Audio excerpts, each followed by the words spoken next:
Brandon Locke wasn't dressed like a cop that February night. He didn't have a badge and he was unarmed. But police took the word of a man who officers described as a functioning drunk over Locke's word and the three friends he was driving home with from a sushi dinner. Brandon, right? Yes, sir. All right, put your hands behind your back. You're under arrest. Police on post. But was Brandon Locke impersonating the police? The cop's own cameras cast doubt on whether these officers should have arrested the 22-year-old who had no criminal record. It just made me feel horrible. Horrible.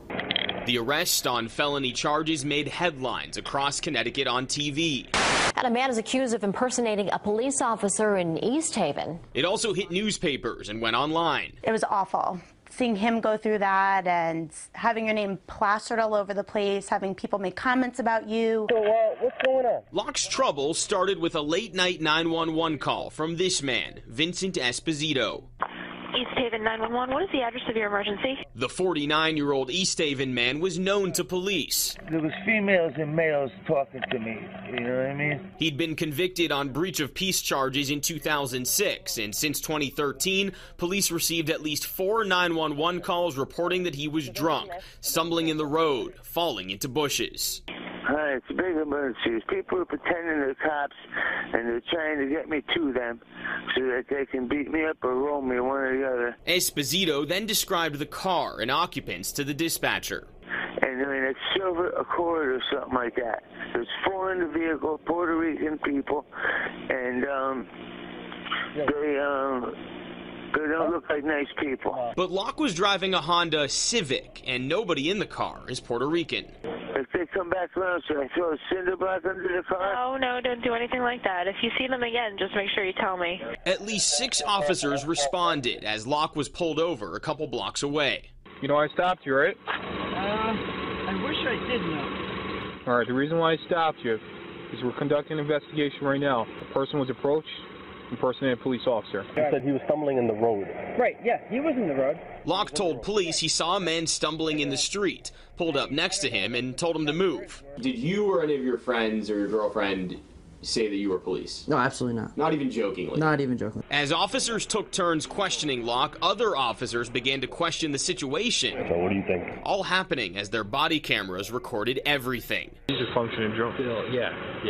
Esposito, who they describe as a functioning drunk, was knocking on the wrong door just a few nights before, thinking that he lived there, according to officers. And some officers wondered aloud whether an impersonation of police had really occurred. I don't know if it fits the criteria for that charge. I'm not going to look at it. I don't know. Yeah, I think there's certain things, you know. Watch your head. Watch your head. But Locke was arrested and booked into jail anyway, as 2 friends and his girlfriend, Daniela Arduini, sat and watched. When his day in court came in February, prosecutors dropped the case for a lack of evidence. I don't know, I just think that they had one mindset when they pulled us over, and it was like a done deal. No one ever said we were cops. That's the most ridiculous thing I've ever heard in my entire life. The body cameras saved everything. Was any police uniform, badge, gun, anything that would make you look like a police officer, was any of that found on? No, not that I'm aware of, no. Sergeant David Emmerman is the East Haven Police Department spokesman. What was the probable cause? They really believe that something wasn't adding up with their story and that the complainant had made a reliable complaint. We tried to ask Esposito what he saw that night. Hi, Mr. Esposito.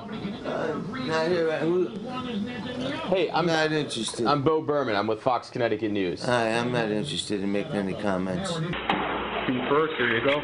The arrest cost Locke about $2,000 for an attorney, and while the charges were eventually dropped, his mugshot lives on online, where it may serve a life sentence. You can't put a price on me waking up and seeing me on the news in the morning going against a felony. A felony is a big word. That's a huge word. Well, it's a big punishment, and Locke tells us he's just trying to put all this behind him now, and he will not be suing the police department. Assistant State Prosecutor Michael Dennison, who opted not to prosecute, never responded to our repeated requests for comment. Bo Berman, Fox, Connecticut.